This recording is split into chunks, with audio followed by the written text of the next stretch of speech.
من شرور أنفسنا ومن سيئات أعمالنا من يهده الله فلا مضل له ومن يضلل فلا هادي له أشهد أن لا إله إلا الله وحده لا شريك له وأشهد أن محمدا عبده ورسوله لا نبي ولا رسول بعده أما بعد. Alhamdulillah atas karunia yang Allah berikan atas kita semua, yaitu karunia tidak terhitung, kesehatan, al-afiyah, iman, Islam, yang semua itu semoga Allah Subhanahu wa ta'ala berikan kita taufik untuk mensyukurinya. Sekarang kita lanjut ke kitab kebahasan dalam kitab Sunan At-Tirmidzi, yaitu Kitabul Ihkam, Kitabul Ahkam. Dan terakhir kita membahas tentang masalah perkara bagaimana seorang hakim memutuskan perkara antara orang yang memiliki bukti dan orang yang tidak punya bukti. Nah, itu hadisnya Nabi sallallahu alaihi wasallam yang sangat populer, al-bayyinatu 'alal mudda'i wal yaminu 'ala al-mudda'a alaih. Yani bukti itu wajib atas orang yang mengklaim. Nah, sementara orang yang mengingkari klaim tersebut harus mendatangkan sumpah. Ulama mengatakan bahwa orang yang mengklaim itu lemah posisinya. Orang yang mengakui, mengklaim sesuatu, posisinya lemah. Kenapa lemah? Karena pada dasarnya dia tidak punya apa-apa. Untuk menguatkan bahwasanya dia layak mengklaim barang tersebut, maka dibutuhkan penguat yang sangat kuat, yaitu bukti. Dari itulah kemudian Nabi sallallahu alaihi wasallam menetapkan bagi orang yang mengklaim sesuatu itu harus mendatangkan bukti. Bukti itulah sebagai alasan kuat untuk membenarkan klaimnya. Karena pada dasarnya posisi dia itu lemah. Kan mengakui, mengklaim. Mengklaim barang orang misalnya, mengklaim sesuatu ini milik saya. Posisinya lemah. Untuk menetapkan itu lemahnya tadi harus dengan sesuatu yang kuat. Yang kuat itu apa? Al-bayyinah, bukti. Jadi itu Nabi memerintahkan seperti itu. Al-bayyinah 'alal mudda'i. Wajib atas orang yang mengakui, mengklaim sesuatu barang, mendatangkan bukti atas barang itu adalah miliknya dia. Karena posisinya lemah. Adapun orang yang mengingkari barang itu, maksudnya itu bukan milikmu. Jadi mengingkari klaim tersebut, posisinya kuat. Nah, posisinya kuat. Bisa jadi memang dia yang punya. Ini dua orang bersengketa. Satu mengaku ini punya saya, yang satu mengatakan itu bukan milikmu. Ini punya saya, sudah ada di rumah saya. Nah, suratnya ada sama saya. Saya punya bukti, sudah lama sama saya barangnya. Nah, karena posisinya sudah kuat untuk membuktikan dirinya cukup dengan sesuatu yang lemah, yaitu sumpah. Dari itulah diputuskan oleh Nabi sallallahu alaihi wasallam, wal yaminu 'alal munkir atau wal yamin 'alal mudda'a alaih wal yamin 'ala man ankara. Sumpah itu wajib didatangkan oleh orang yang menolak, mengingkari klaim tersebut. Jadi berimbang. Untuk pindah, agar barang ini bisa pindah ke tangan seseorang, mesti dengan prosedur yang baik, prosedur yang adil ketika terjadi perselisihan. Satu mengatakan ini punya saya, dia temukan di rumah orang, ini punya saya. Tangga misalnya. Dulu pernah ditanyakan di sini tangga gitu kan. Ini punya saya, tapi di rumah orang. Kalau sesuatu itu ada di rumah orang, kuat atau tidak? Kuat posisinya, itu berarti punya saya. Nah, sementara dia hanya mengklaim ini tangga saya. Lah Anda siapa kalau datang ke rumah bilang ini tangga saya? Lemah posisinya, lemah atau tidak? Lemah. Jangan-jangan itu tangga rumah orang memang mirip. Kan begitu, lemah posisinya. Nah, untuk bisa memindahkan tangga ini ke tangannya dia dengan dasar klaim tadi harus ada hal yang menguatkannya, itu bukti. Mana buktinya? Warnanya begini-begini, ya kan banyak orang seperti itu. Nah, itulah hikmah kemudian orang yang mengklaim itu disuruh mendatangkan hujjah yang kuat, yaitu bukti secara real. Sementara orang yang mengingkari, orang yang dituntut, barang yang diklaim, posisinya sudah kuat memang. Ini tangga ada di rumah saya sudah lama. Hanya butuh sumpah saja. Saya bersumpah ini tangga saya, maka dia menang. Mana yang dimenangkan oleh hakim? Ya orang yang bersumpah. Wal yamin ala man anqara. Dia bersumpah ini tangga saya. Ini hadis kemarin kita disebutkan sebab nuzulnya, ada seorang di Yaman kan mengklaim tanah orang, itu tanah saya. Seperti itu. Nah, sekarang bahasan berikutnya. Nah, sebelum ke sana kita ingatkan bahwasanya bahasan ini juga berlaku bukan hanya masalah harta dan benda, tapi juga dalam masalah polemik ilmiah. Bahwasanya seseorang yang menghukumi sesuatu itu haram, dia harus bisa mendatangkan bukti dalil kalau itu haram. Karena pada dasarnya dalam muamalah misalnya jual beli, asal hukum muamalah itu halal. Ini asal usul al-aslu fil muamalah al-ibahah. Asal dalam muamalah itu halal. Ada datang orang mengharamkannya, berarti Anda mengklaim sesuatu ini haram. Harus ada bukti yang kuat. Kalau sesuatu yang asalnya halal, misalnya tepung, butuh bukti tidak? Tidak butuh. Orang tepung nggak butuh dalil untuk mengatakan ini halal. Bahannya apa ini? Tepung. Ini nggak perlu stempel dari MUI untuk halal. Nanti ribet juga, ini ada stempel MUI-nya nggak ini? Susah. Air asalnya halal. Dari itu mengharamkan itu lebih berat pada perkara-perkara yang asal usulnya adalah halal. Jangan sekali-kali Anda mengharamkan sesuatu yang samar kecuali dengan dalil yang kuat. Allah sudah mengancam orang seperti itu, wala tasifu al-sinatukumul kadzib, hadza halal wa hadza haram. Janganlah engkau mensifati dengan lisanmu yang dusta. Ini haram, ini halal. Untuk berdusta kepada Allah Subhanahu wa taala. Wala taqulu lima tasifu al-sinatukumul kadzib, hadza halalun wa hadza haramun litaftaru 'ala Allahil kadzib. Jangan engkau mengatakan sesuatu, ini mensifati sesuatu, ini halal, ini haram. Ini kedustaan dari lisanmu. Engkau membuat kedustaan atas nama Allah Subhanahu wa taala. Ayat ini ancaman atas orang-orang yang mengobral halal haram pada sesuatu yang di situ hajat orang banyak tanpa dengan bukti dan dalil. Nah, berikutnya kemudian karena mengharamkan itu artinya kita menyempitkan hidup orang. Orang muslim itu taat kepada agama Allah.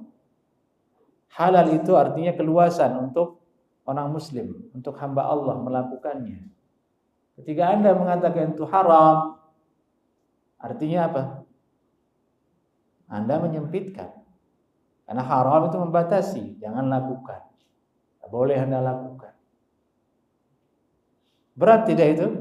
Berat. Ini Anda akan membatasi gerak-gerik orang atas nama agama. Yaitu ini haram. Nah, itulah bahayanya. Dari itu a'immah tidak mudah mengobral halal haram.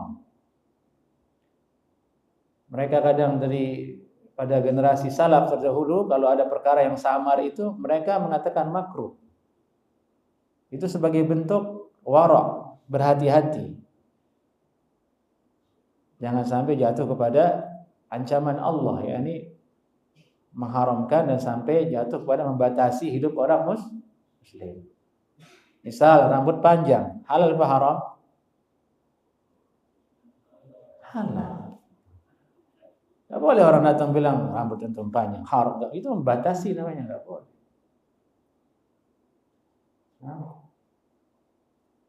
Jadi berhati-hati mengatakan haram, harus ada bayinah, harus ada bukti. Nah, ini dalam masalah hukum ya. Pada dasarnya hadis ini masalah sengketa yang terjadi di antara dua orang muslim. Cara menghukuminya adalah yang mengklaim harus mendatangkan bayinah, yang mengingkari harus mendatangkan yamin, sumpah.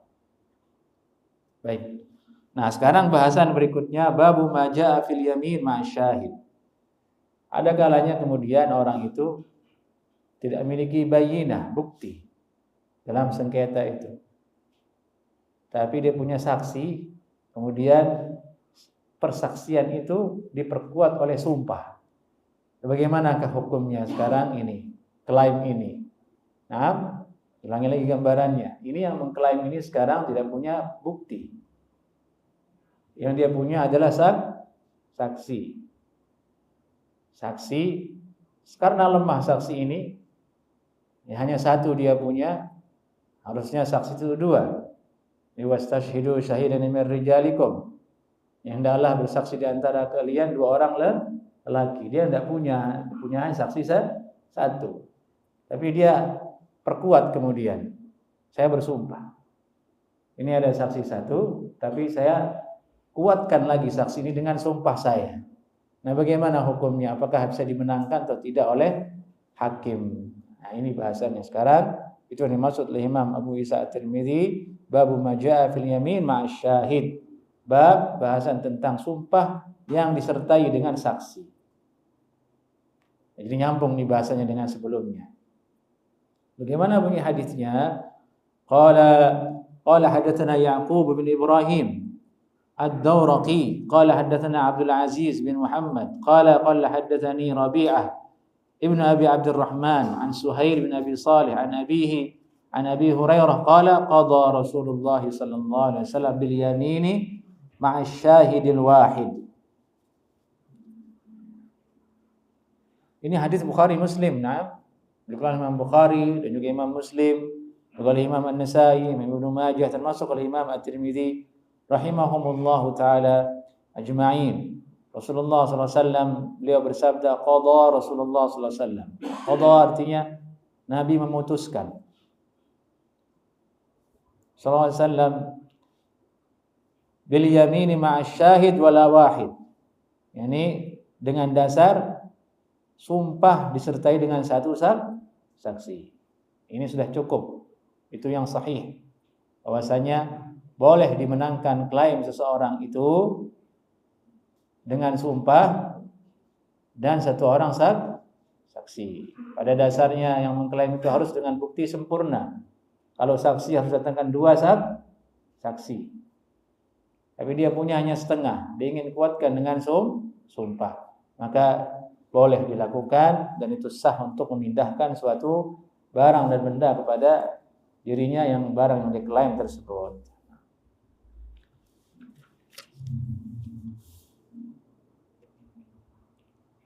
Kita lanjut ke riwayat berikutnya. Yani qala haddatsana Muhammad bin Bashar wa Muhammad bin Aban.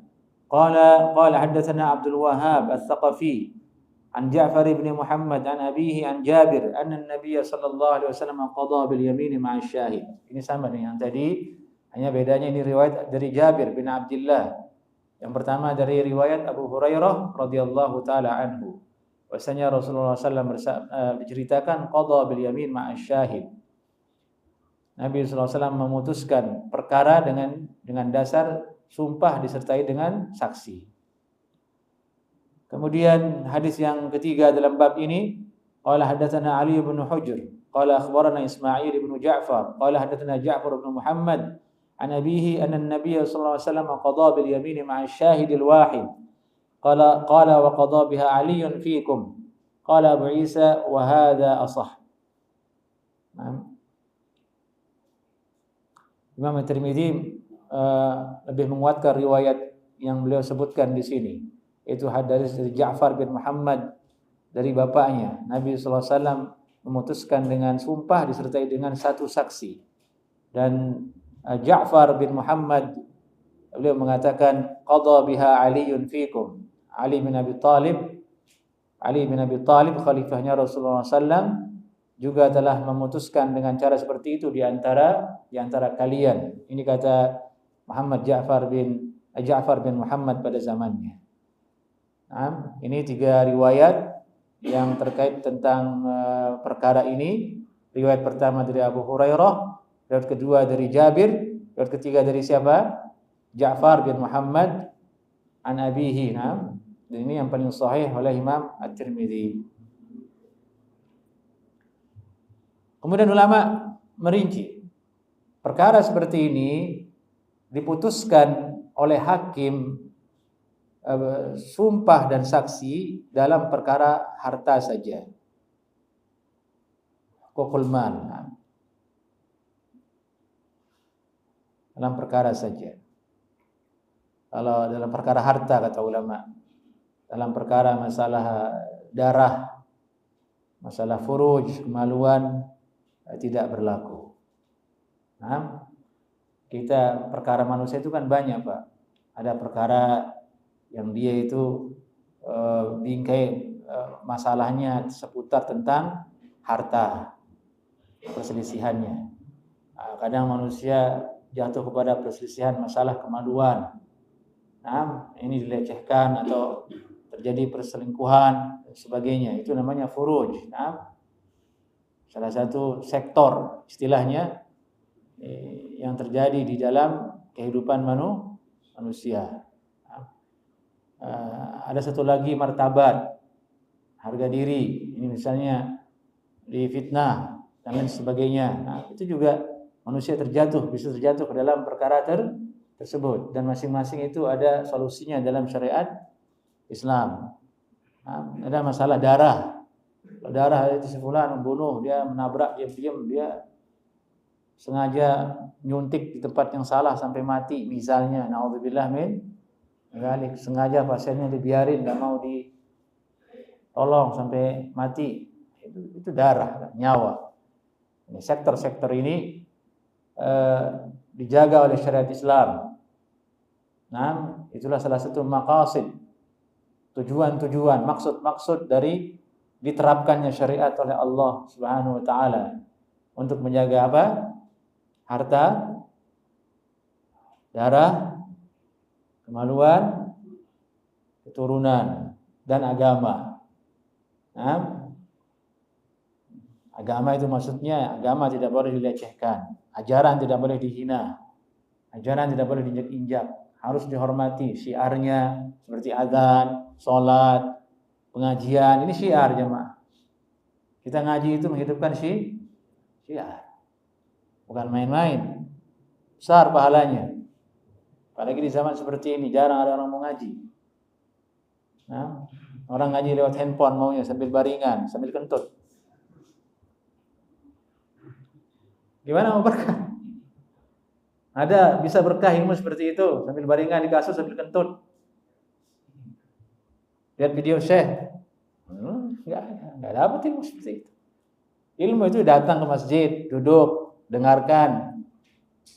Nah, tadi itu penuntut ilmu yang muda, jangan terlalu tenggelam dengan pengajian online. Datang ke majelis ilmu, hadiri. Keberkahan waktu ada di situ, keberkahan tempat ada di situ. Nah, baik. Itu tujuan pengajian itu, maqasid tadi itu, menjaga agama, menjaga darah, menjaga keturunan. Itu dilarang berzina, furuj, kemaluan dijaga supaya nasabnya manusia itu terpelihara, tidak menjadi anak zina. Sebagaimana orang-orang di barat sana, tidak tahu mana bapaknya, anak zina semua. Karena lahir di luar nikah ya kan, zina dulu, nikahnya nanti udah punya anak 3.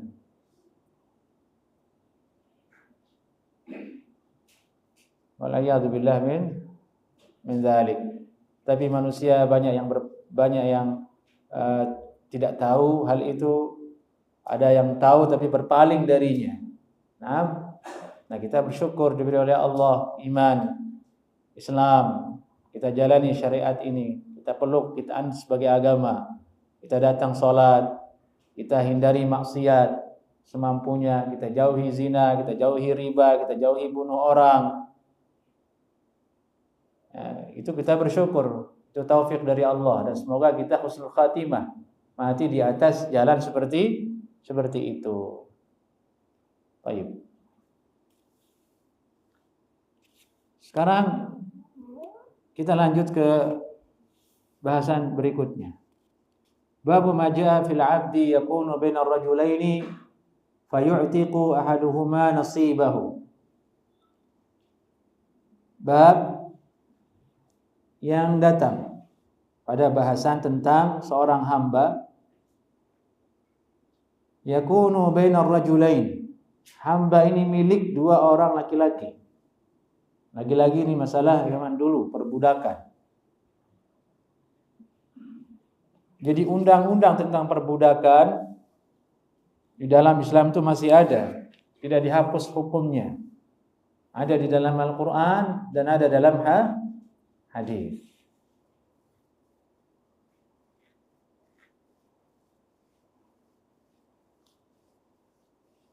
Apakah artinya Islam mendukung dibangkitkannya lagi perbudakan? Tidak.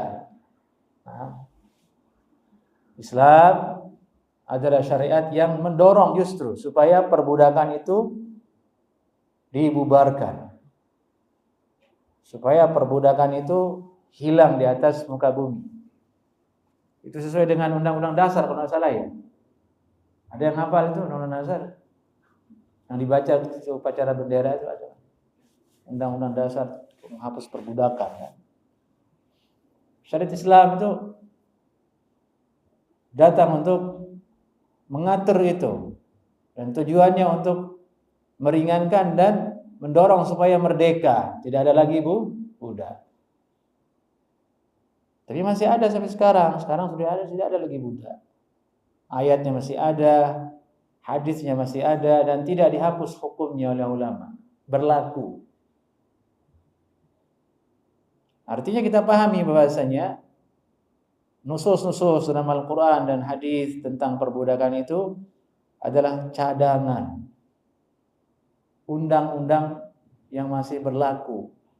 Cadangan kalau nanti terjadi perang dan meletus lagi perbudakan, sudah ada aturannya.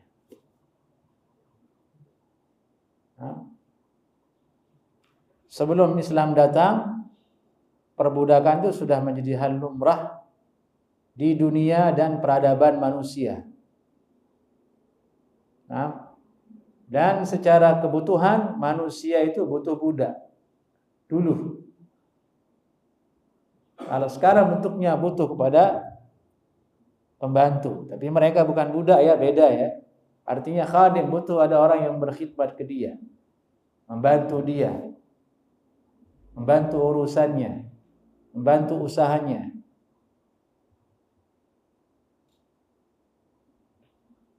Kebutuhan itu ada sejak zaman dulu. Nah, zaman dulu itu sadis bentuknya. Manusianya dijadikan budak. Enggak digaji, Nah, sudah tidak ada budak lagi. Tapi kebutuhan manusia akan jasa orang lain itu masih ada, tetap ada. Nah, bentuknya sekarang apa? Karyawan. Tapi bukan budak loh, itu orang merdeka. Itu ingin menunjukkan bahwasanya butuh. Jadi sudah pelajaran bahwasanya orang-orang yang punya perusahaan, orang-orang yang berkuasa, dia nggak boleh sombong. Dia itu butuh kepada orang lain. Tanpa ada orang lain, dia tidak bisa. Manusia itu butuh satu dengan yang lainnya. Memang bisa itu sebuah PT itu besar berdiri sendiri, tidak ada karyawannya. Ya nggak bisa kan? Semua butuh, saling membutuhkan. Nah, ini tentang budak ya, hikmahnya masih ada sampai sekarang.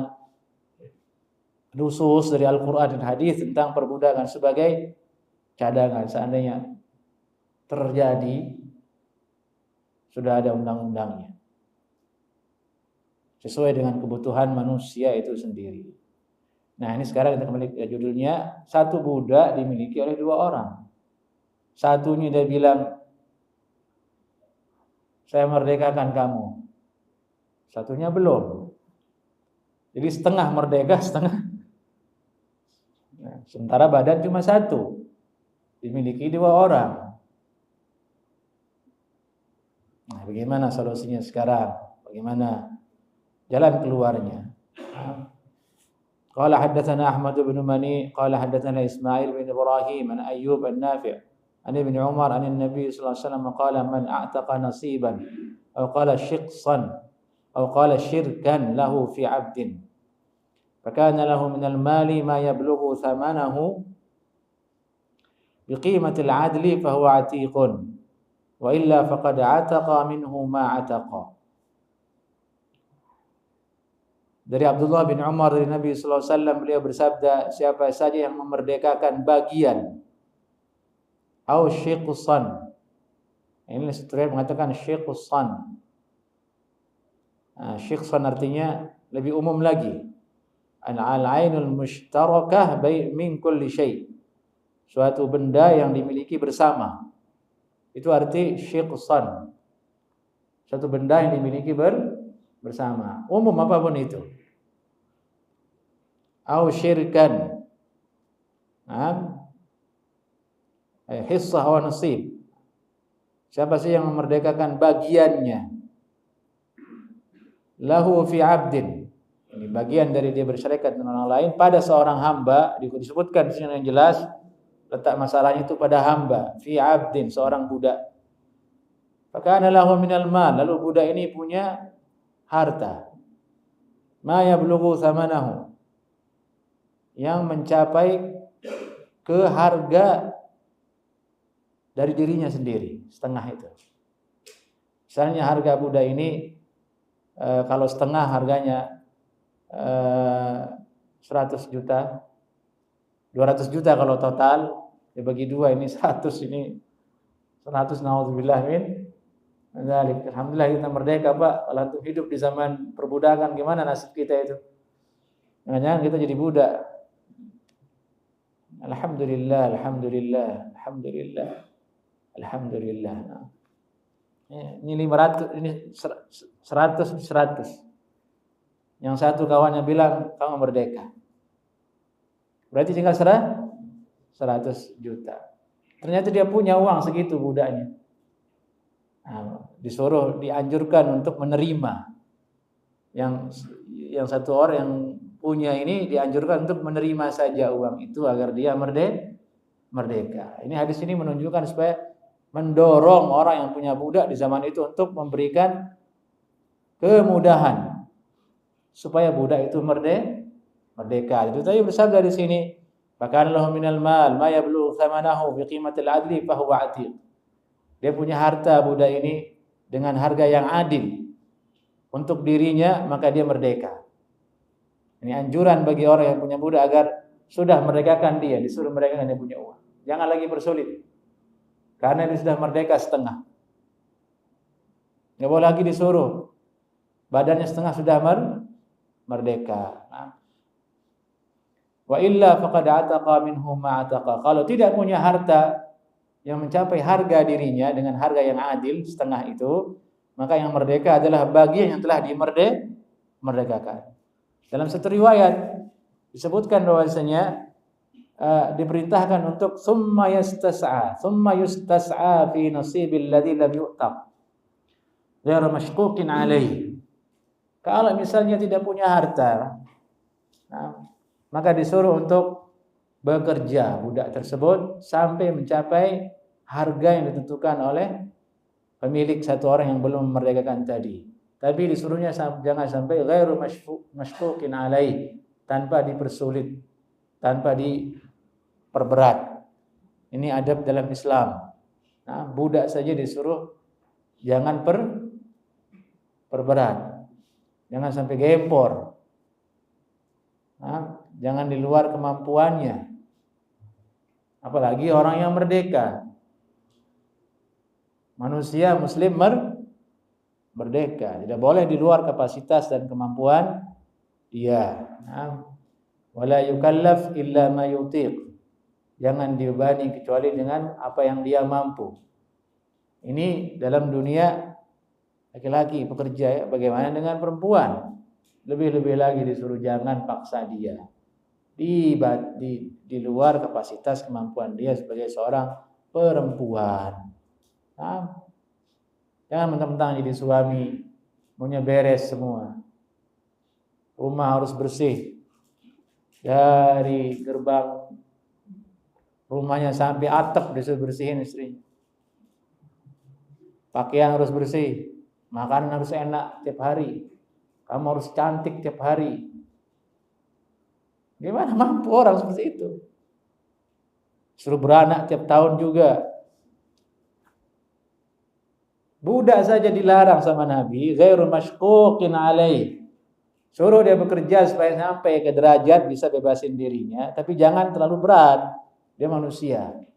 Apalagi anak orang, istri. Istri itu kan orang, Pak. Dia tuh menikah supaya naik derajatnya, bukan turun derajatnya. Ingat-ingat, Pak. Istri, perempuan itu menikah dengan kita, orang tua yang ngasih supaya naik derajat. Di rumahnya dimanja sama bapaknya, dibeliin baju, disekolahin, makanan yang enak, apapun maunya bismillah nah makan. Nah, setelah menikah kok jadi downgrade begitu. Ya kan bukan itu maqasidnya. Nah, bukan itu maqasidnya. Jadi itulah fikih mengaturnya. Bagaimana kewajiban suami beri nafkah kepada istrinya ya sesuai dengan yang dia pernah lakukan di rumahnya. Kalau makan siangnya itu enak-enak ya mestinya seperti itu. Kalau dia punya mesin cuci di rumahnya mesti kudunya begitu. Kalau dia ikhlas maka dialah perempuan yang solehah. Harusnya suami berterima kasih sudah mau menerima pemuda yang miskin. Kan laki-laki baru nikah, belum punya apa-apa, belum kaya. Dia terima laki-laki itu miskin, enggak punya apa-apa, modal cuma dengkul, cuma rayuan, itu diterima. Tapi setelah dia berhasil malah naudzubillah min dzalik. Ini hal yang akhlak pekerti yang diajarkan Nabi sallallahu alaihi wasallam yang bisa kita petik dari sabda beliau, "Tsumma yustas'a fi nasibil ladzi lam yu'tam ghairu mashquqin alaihi." Kemudian dia diperintahkan untuk bekerja, untuk mendapatkan bagian yang belum merdeka dari badannya, namun tanpa dengan cara diperberat. Ini sekali lagi anjuran. Tidak punya uang, solusinya apa? Supaya kamu cepat merdeka, karena setengah sudah merdeka. Cepat bekerja. Supaya sampai ke harga yang setengah itu dan dia menjadi hamba yang merdeka. Nah, ini cara hakim memutuskan. Faedahnya di luar perbudakan ya prinsipnya adalah memudahkan, hukum itu memudahkan orang lain, hukum itu mendorong kemanusiaan itu sendiri, mendorong keadilan, mendorong nilai-nilai. Tapi kalau hukum itu sudah dibeli, terjadilah apa yang terjadi. Dia menjadi kejam, dia menjadi buta, dia menjadi tuli, memihak selalu ke yang lemah, selalu memihak kepada yang kuat. Tajam ke mana? Tajam ke atas, ke bawah ya. Tajam ke bawah, tumpul ke atas. Itu kalau sudah diperjualbelikan, tidak sesuai dengan maksud. Disuruh untuk Allah untuk wa aqimul wazna bil qist. Tegakkanlah timbangan itu dengan adil. Secara umum yakni sengketa semuanya harus dengan adil, dan Allah memiliki sifat adil. Allah bahkan menyiksa pun dengan sifat adil. Kata ulama, yu'adzib bi'adlihi. Allah itu menyiksa hambanya atas dasar keadilan, bukan atas dasar balas dendam. Bukan atas dasar balas dendam, bukan atas dasar kezaliman. Ya, orang kafir diazab, ya adil lah. Dia kafir di dunia, tidak dengar. Mujrim, orang jahat, dia membunuh orang lain, di akhirat disiksa, wajar atau tidak? Wajar. Dia jahat di dunia, itu adil. Yu'adzib bi'adlihi. Allah menyiksa dengan sifat adilnya. Baik. Alhamdulillah. Sekarang kita lanjut ke bahasan berikutnya. Bab ma jaa fil umrah. Nah, ini dua bab biasanya oleh ulama disebutkan secara beriringan. Al-umrah war ruqbah namanya. Apa namanya? Al-umrah war ruqbah. Barangkali ini adalah bahasan yang jarang antum dengar ya. Al-umrah war ruqbah. Kita bahas dulu supaya sebelum masuk ke dalam hadisnya supaya lebih mudah kita memahami. Apa itu umrah?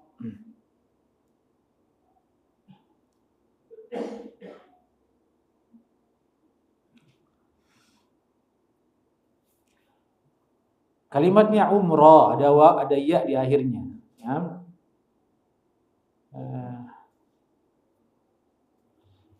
Ya sebenarnya dia alif, dia punya harakat al-umrah. Diambil dari kalimat umur. Jadi dia ada sighah muntahal jumu'. Fu'la. Fu'ul menjadi fu'la. Umrah. Diambil dari kalimat umur. Ini hidup berarti. Al-umur wa huwa al-hayat. Umur itu adalah hidup. Hidup itu ada di mana? Wadahnya apa? Wadah hidup itu apa? Waktu. Berarti kalau antum mensisakan waktu, antum mensisakan hidup. Nah, dari itu ulama sangat menghargai waktu.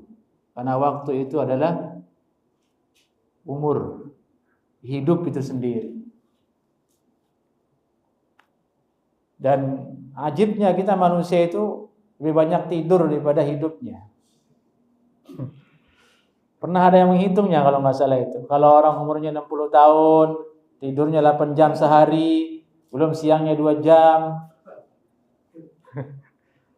Lebih banyak tidur daripada hidup.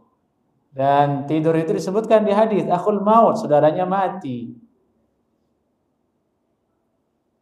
Dari kalimat itu saja kita sudah mengambil pelajaran. Jangan kita sia-siakan waktu. Hargai waktu. Waktu adalah hidup. Baik. Ya, silakan azan.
La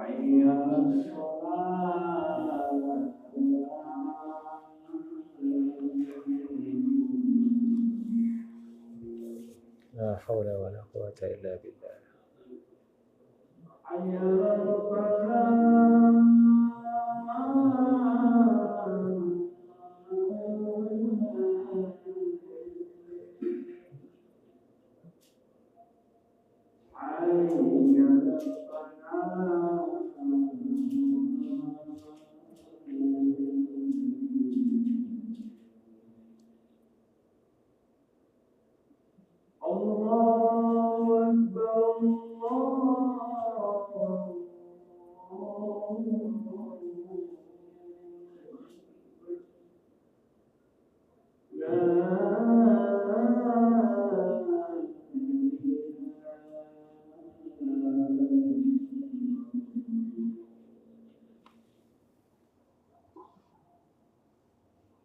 لا إله إلا الله محمد رسول الله اللهم رب هذه الدعوة التامة والصلاة القائمة آت محمد الوسيلة والفضيلة وبعث مقاما محمود الذي وعدته إنك لا تخلف الميعاد.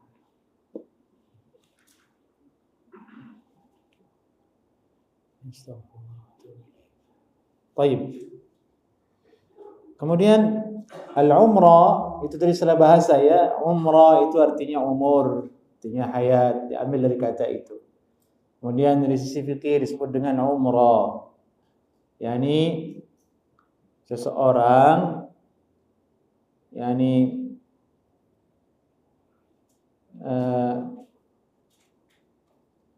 mengatakan ke orang lain, bagaimana bahasa Indonesianya ya? Mengatakan kepada orang lain, rumah ini kamu tempati. Rumah ini untuk kamu selama saya hidup.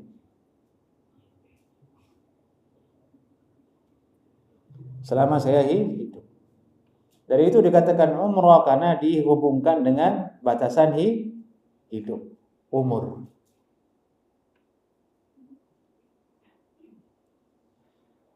Kata Imam Ibnul Athir dalam kitab An-Nihayah fi Gharabil Hadis, a'martuhu ad-dara umri. Aku biarkan dia untuk menempati rumah ini selama saya masih umur dalam hidup. Ay ja'altuha lahu yaskunuha muddata umri. Saya jadikan dia rumah ini selama dia masih hidup. Fa idza mata 'adat ilayya. Kalau dia mati nanti orang ini yang ada di rumah ini, rumahnya balik ke saya. Nah, inilah yang menjadi perdebatan ulama. Ucapan orang dulu zaman ini jatuhnya kemana? Apakah pemberian, ataukah hibah, ataukah kasih minjem? Kalau orang Indonesia jatuhnya kemana? Pasti minjem kan? Ulangi lagi. Orang dulu dia berkata, rumah ini saya izinkan dia tinggal di situ, menempati rumah ini selama dia hidup. Kalau dia mati, rumahnya balik ke saya. Nah, ternyata ini perbuatan jahiliyah yang dibolehkan.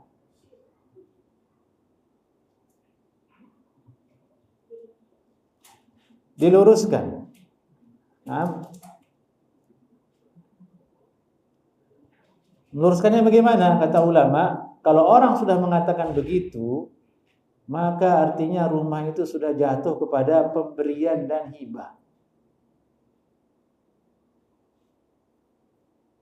Kalau dia mati, maka rumah itu ditempati oleh anaknya. Oleh anak orang yang tinggal di situ. Tidak kembali ke orang yang punya. Itulah namanya umrah. Nah, unik ya. Kalau seandainya ini kita lakukan sekarang, wah bisa masuk pengadilan itu. Kalau kita memutuskan, saya sebagai hakim misalnya, ya punya dia meninggal, ada anaknya punya dia kembali, karena antum sudah beri dia tinggal dulu di situ, dia berhak. Yang mendukungnya apa? Ya ini hadis ini sekarang, bahasan umrah ini. Qala hadatsana Muhammad bin al-Musanna qala hadatsana Ibnu Abi Adi an Sa'id an Qatadah an al-Hasan an Samurah anna an-nabiy sallallahu alaihi wasallam qala al-umrah jaizatun li ahliha aw mirathun li ahliha. Rumah yang ditempati oleh seseorang karena izin orang lain diberikan untuk dia tempati dengan mengatakan selama dia hidup, jaizatun li ahliha. Jadi boleh untuk keluarga orang tersebut yang tempat yang diberikan tinggal tersebut. Aw mirathun li ahliha, menjadi warisan untuk keluarganya. Nah, dari sinilah jumhur mengatakan annal umra idza waqa'at kanat milkan lil akhir wa la tarji'u ila al awwal. Sungguhnya umrah itu apabila telah terjadi, maka jatuh statusnya menjadi kepemilikan bagi orang yang menerimanya. Tidak bisa kembali kepada orang yang memberi tadi.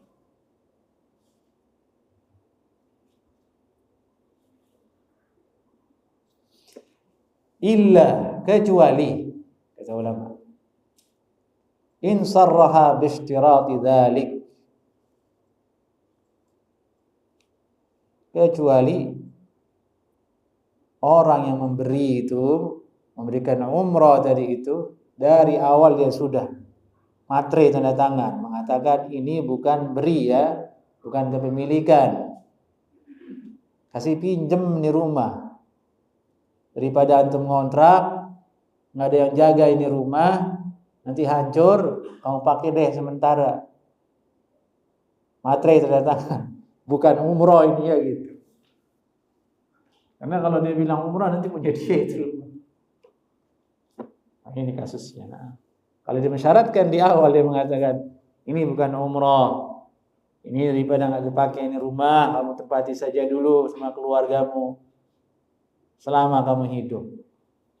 Dia nggak matang selama hidup, setahun, 2 tahun, sampai kamu punya rumah nanti bisa mampu. Nah, baik. Ini umrah. Nah, hadis yang kedua dengan masalah umrah ini adalah qala hadatsana al-Ansari qala hadatsana Ma'an qala hadatsana Malik an Ibnu Shihab an Abi Salamah an Jabir anna an-nabiy sallallahu alaihi wasallam qala ayyuma rajulin u'mira umra lahu wa li'aqibihi fa innaha lilladhi yu'taha la tarji'u ila alladhi a'taha li'annahu ata'an waqa'at fihi al-mawarith. Kemudian inilah yang diamalkan oleh para ulama, bahwa dia menjadi tamlik. Imam Tirmidzi mengatakan wal amalu ala hadza inda ba'd ahli al-ilm qalu idza qala hiya laka hayataka wa li'aqibika fa innaha liman u'miraha wa la tarji'u ila al-awwal. Mereka para ulama berkata, sebagian ulama mengatakan, yang punya rumah mengatakan dia boleh kamu tempati untukmu selama kamu hidup. Nah, maka rumah itu jatuh menjadi milik orang yang menempatinya, tidak bisa kembali ke yang pertama. Wa idza lam yaqul li aqibik fa hiya raji'atun ila al-awwal idza mata al-mu'mar. Dan apabila dia tidak mengatakan, tidak ada perkataan yang mengatakan dan untuk keturunanmu, nah disitulah baru kembali kemudian kepada orang yang pertama, orang yang memiliki harta atau memiliki rumah tersebut. Idza matal mu'mar, ketika dia mati. Wa huwa qaulu Malik bin Anas Asy-Syafi'i. Ini perkataan Imam Malik dan juga Imam Malik bin Anas dan Imam Asy-Syafi'i.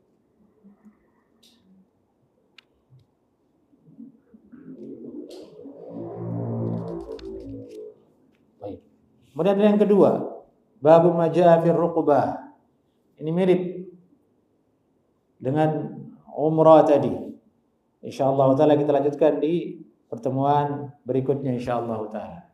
Di sini pasangan dia umrah dengan rukbah. Silakan ada yang tanyakan jemaah, dipersilakan.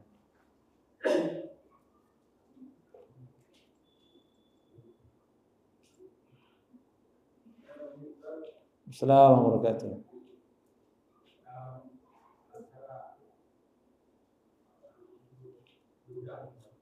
Nah,